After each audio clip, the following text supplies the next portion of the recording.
Entrevista en la palabra de...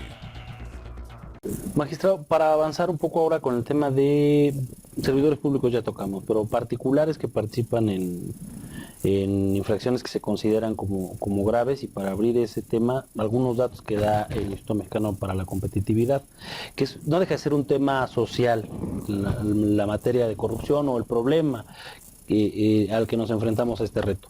Dicen, por ejemplo, la corrupción no es un problema exclusivo de México, sin embargo, la impunidad sí. Importante aquí para el tema de castigos efectivos, ¿no? Es decir... Le voy a platicar una anécdota de ahora que la OCDE estuvo haciendo esta encuesta para ver cómo está y todo eso. A mí me tocó tener una videoconferencia con unos jueces de países de la OCDE, específico una señora holandesa, una española, un argentino, no me acuerdo, por algunos jueces. La holandesa fue la que estuvo muy incisiva.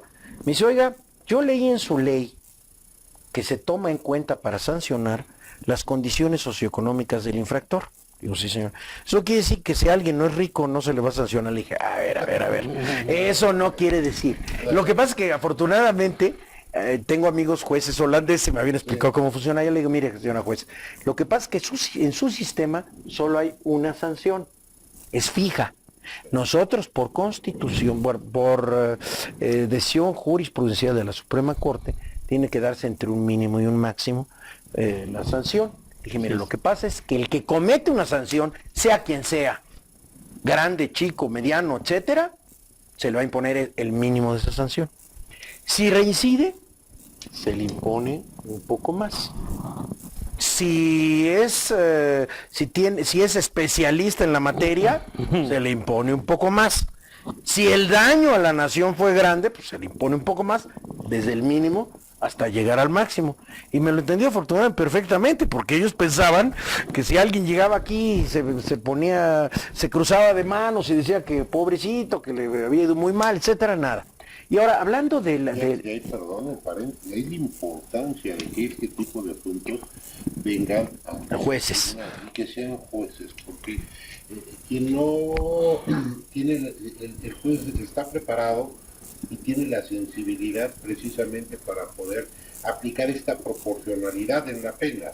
El tema de que sea un órgano interno de control, perdón, con todo respeto, ingenieros, algunos tienen los abogados al final, pero todos, y nosotros tenemos la posibilidad de juzgar si primero se hicieron bien su trabajo investigador. Sí. Eso viene y eso lo vamos a regresar si no lo hacen bien. Ahora déjeme decirle para tranquilidad que ahí es donde se va a reforzar a Función Pública y a Auditoría Superior. Pues ellos con los mismos recursos ya no van a hacer la función de sancionar cosas graves, por supuesto, que son las más difíciles y las de más importantes, además. Pero que me más decía usted tienen. de los particulares. Sí, hablaba yo de la... particulares, pero hablaba de una cosa. El sector privado mismo tiene un concepto que llama de empresas socialmente responsables. Sí. Y que ellas son los que están de acuerdo en que se sancione a cualquiera, porque muchos tienen alianzas estratégicas con otros países del mundo y dicen, oye, si se me ocurre cometer un acto aunque sea oscuro, no digamos irregular, con que esté tantito paz, pueden quitarme la alianza, pueden salirse de la alianza, pueden sancionarme, pero le voy a decir una cosa, pero de todas maneras hay que pensar que donde hubo uno adentro, hubo también otro afuera. Porque no todos los casos son de que los forzaron a que aceptaran. Además, ahí es el tema criticable, además para algunos, y finalmente ya discutido también por la sociedad, y se seguirá discutiendo, que la IP no le quiso entrar a la 3 de 3, aduciendo precisamente al tema de que ya está siendo fiscalizado. Pero eso no es óbice para que pueda no reconocer que efectivamente grandes fortunas se han creado al amparo del ejercicio de los recursos públicos y que muchas de estas no se podría entender sin el apoyo de algunos servidores públicos. Aquí el tema tenemos una ley... va en ambos sentidos, ¿eh? Sí. Donde hay uno malo afuera, hay uno malo adentro. Tenemos una ley de O al revés. Tenemos una ley de responsabilidades de los servidores públicos, ahora abrogada, y se crea una ley de responsabilidades en donde ahí sí ya entran ambos actores, tanto servidor público como... Pero déjame decirle que el sector privado está muy interesado en que esto funcione bien, ¿eh? Ah, por supuesto. Están muy interesados, están interesados que vea todo el apoyo precisamente del instituto, el doctor Pardiñas, con todo o Eduardo Bojorques, o Pepe Rodán Chopa, o Sergio López Ayón del CIDE, todos ellos están muy preocupados y han sido sus voces las que fueron escuchadas. Sí, creo que aquí... El sector privado quiere y todo el pueblo mexicano está de acuerdo en que los que no estén, porque además tampoco, eso sí no me gusta y a lo mejor no va a gustar mi comentario a nadie, pero eso de decir de que somos los más en todo el mundo no es cierto. Eso de decir de que todos son, no es cierto. Eso de decir de no sé qué otra cosa, ya me voy a callar porque voy a empezar a pisar. No, tampoco. Habemos muchos mexicanos, adentro y afuera del sector público, que queremos a nuestro país. Muchos. Yo podría decir la inmensa mayoría. Y que estamos preocupados porque esto funcione. Yo creo que son más... Los malos, los menos, los buenos, son mucho más los buenos, mucho más los buenos. Mucho más los honestos, si no, no... Claro, si no estaría, si no esto no hubiera funcionado. Claro. Sí, por supuesto. Creo que en eso estamos de acuerdo. Hablamos de los operadores, magistrado. Entonces es Función pública el secretario de la Función Pública y órganos internos de control. La Auditoría Superior de la Federación, el Fiscal Anticorrupción y el Tribunal. Los operadores.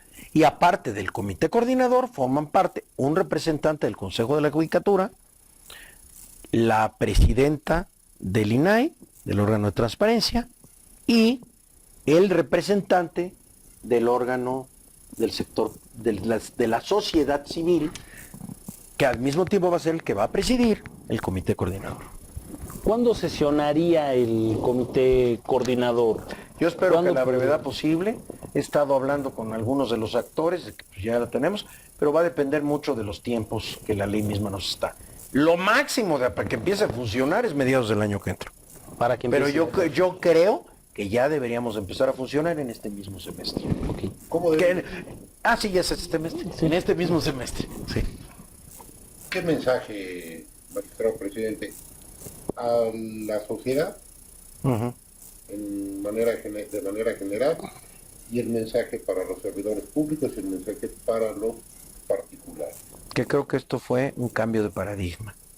Este sistema va a ser verdaderamente algo benéfico para nuestro país, y como tribunal le pido a quienes me están viendo o escuchando, nos están viendo o escuchando, que confíen en nosotros, que siempre hemos servido al pueblo de México con nacionalidad, con responsabilidad y con honestidad, y obviamente lo seguiremos haciendo, y a ustedes agradecerles el honor de haber estado con ustedes. Muchísimas gracias. Muchísimas gracias, magistrado. Y muchas gracias por haberme permitido entrar a sus hogares.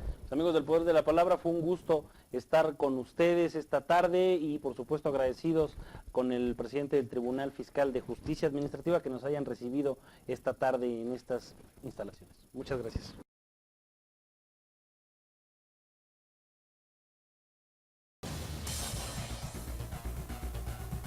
Entrevista en la palabra de